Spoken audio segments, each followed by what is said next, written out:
কেমন ঘাটা কেস বলে মনে হচ্ছে না ঋতুদি?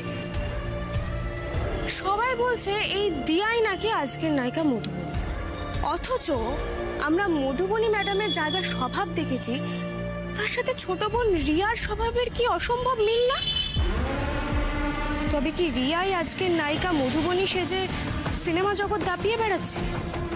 আর হাসপাতালে আমরা যাকে শুরুতে দেখেছিলাম, মানে যাকে মধুবনীর ডামি হিসাবে ভেবেছিলাম, মানে যে অ্যাকচুয়াল ঘুমের ওষুধ খেয়েছে, সেই দিয়া, সেই আসল নায়িকা মধুবনী, যে নন্দিনী সিনেমাতে ফাটিয়ে অভিনয় করে নাম করে, তারপর ভাগ্যবিধাতা সিনেমায় দুর্দান্ত পারফরমেন্স করে আশা ভালোবাসা সিনেমার মাঝপথে বেমালুম গায়েব হয়ে যায়।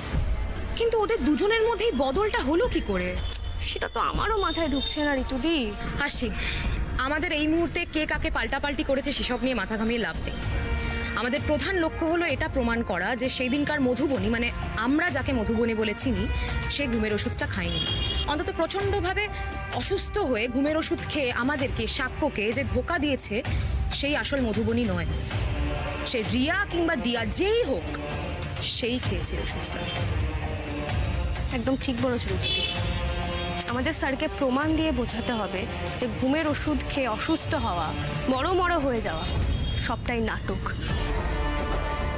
যে নাটক করে স্যারকে ইমোশনালি ব্ল্যাকমেল করে একেবারে বিয়ে অবধি টেনে নিয়ে গেছে।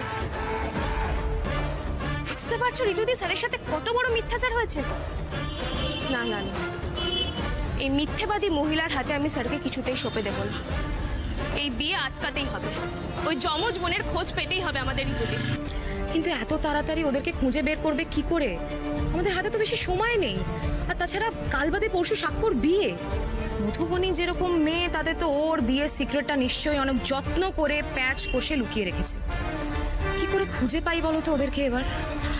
আমার মন বলছে ঋতুদি, মধুবনী ম্যাডাম ওই যমজ বোনকে না খুব বেশি দূরে রাখেনি। মধুবনী ম্যাডামের ফ্ল্যাটের আশেপাশেই কোথাও রেখেছে, নাহলে এত তাড়াতাড়ি সেদিন তাকে হাসপাতালে শিফটিং করতে পারতো না। মধুবনী ম্যাডামের যমজ বোনের খোঁজ পেতে গেলে ওনার ফ্ল্যাটে হানা দিতে হবে। মধুবনীর ফ্ল্যাটে যাবে? তোমায় ঢুকতে দেবে? আর তাছাড়া তুমি তো লুকিয়ে আছো। আরে আমি সবাইকে জানিয়ে যাব নাকি? ওনার অজান্তে যাব। তুমি মধুবনীর ফ্ল্যাটে হানা দেবে? তালা টালা ভাঙবে নাকি গিয়ে? দরকার পড়লে তাই করব। কিভাবে? সব ব্যবস্থা হয়ে যাবে। তোমার ফোনটা দাও তোমাকে।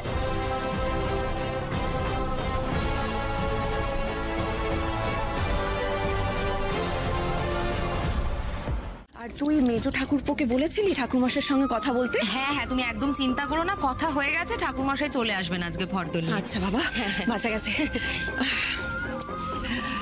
মধুবনী, এবার আমি আমার মনের মতো করে আমার ছেলের বিয়েটা দেব। শোনো মধুবনী, বিয়ের কিন্তু অনেক আচার অনুষ্ঠান আছে, বুঝতে পেরেছো? কাল থেকে তোমাকে একটু উপোস থাকতে হবে। মানে ওই ভোরবেলা দধিমঙ্গল দিয়ে শুরু হবে আর রাতে বিয়ের আগে অবধি এইটুকু সময়টা তুমি শুধু জল আর শরবত খেয়ে থাকবে, আর বাদ বাকি কিছু খেতে পারবে না। পারবে তো? অফকোর্স পারবো আন্টি, ভালোবাসলে সব পারা যায়। কি করছিস বোন? কোথায় তুই?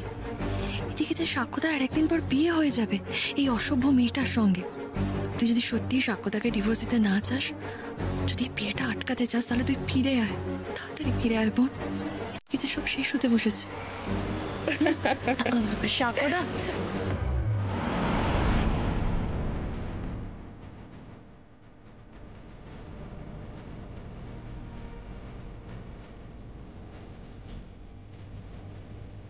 কাকুই,